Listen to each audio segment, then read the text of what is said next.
Nataka niwape sasa kodi maalum ya mambo haya, ukiyafanya unakwenda kupata manufaa makubwa katika majumba, hasa kwa wale ambao wana uwezo wa kusoma suratu Quraish, kwa maana liila fi Quraish. Hapa nataka nikufundishe kitu bora ambacho kitakufaa wewe, kitaifaa familia yako, na mazingira unayoishi yatapata salama kupitia wewe kama utayafahamu haya kwa ufasaha wa hali ya juu. Yoyote yule ambaye atakayesoma sura hii, liila fi Quraish ila fihim rihlata ash-shita'i was-sayf falyabudu rabb hadha al-bayt alladhi at'amahum min ju'in wa amanahum min khawf. Anasema yoyote atakayesoma sura hii ala taamin, akaisoma katika chakula ambacho yukhafu minu, kinachohofiwa. Yani wewe labda hapo ulipo umekwenda mahala, lakini pale mahala ulipokwenda una wasiwasi napo, pameandaliwa chakula, lakini kile chakula una mashaka nacho, hakiwezi kuwa na sumu hiki, hakina sihiri chakula hiki, hakiwezi kunidhuru mimi, ukawa na wasiwasi wa namna hiyo. Basi kinachotakiwa wewe soma tu suratul Quraish, alafu piga chakula kama kawaida. Sahiri hawezi kudhuru, wala hakuna yoyote anaweza kufanyia madhara. Na Allah subhanahu wa ta'ala anakibadilisha chakula kile kutoka kuwa chenye madhara na kuwa ponyo na kuwa chakula safi na chenye kutengeneza afya biidhnillah subhanahu wa ta'ala. Hiyo ni kodi namba 1. Na kupa kodi namba 2 katika sura hiyo hiyo, suratu Quraish. Nasema wa idha quri'ati ala ma'in thumma ukhidha dhalika alma'u wa rusha bihi ala man ishta'ala qalbuhu bihammin wa lam ya'rifu ma sababuhu sarrafahu Allahu anhu wa farrajahu biidhnillahi ta'ala.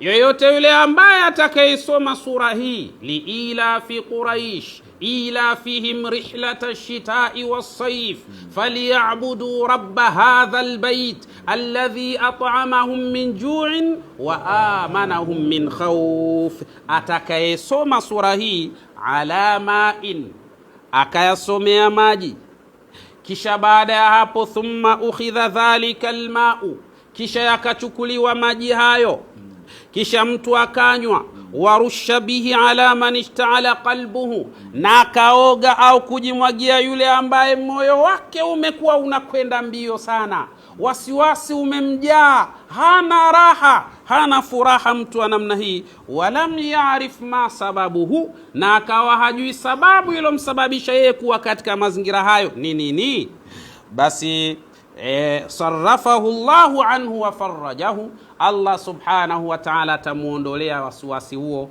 lakini atampa faraja na atajisikia amani ya kutosha biidhnillah subhanahu wa ta'ala. Hii ni kodi namba 2 katika suratu Quraish. Tunakwenda kodi namba 3 hapo ulipo wewe ambaye unasumbuliwa na mashakili haya. Waman arada takhfifa alamil ju'i wal 'atashi falyukaththir min qira'ati surati Quraish.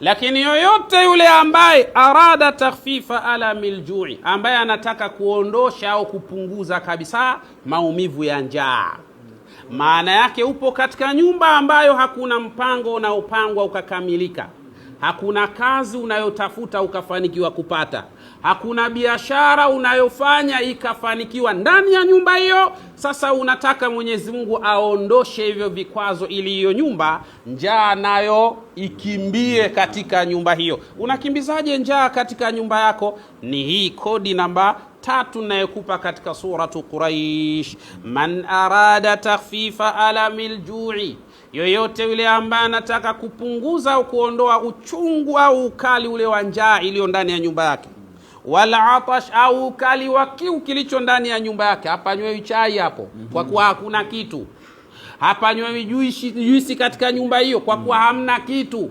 hapanywewi chochote. Yani kuna watu shekhe katika majumba wamekaa, yani wana mwaka mzima hata ile soda hainywewi humo ndani, mjue.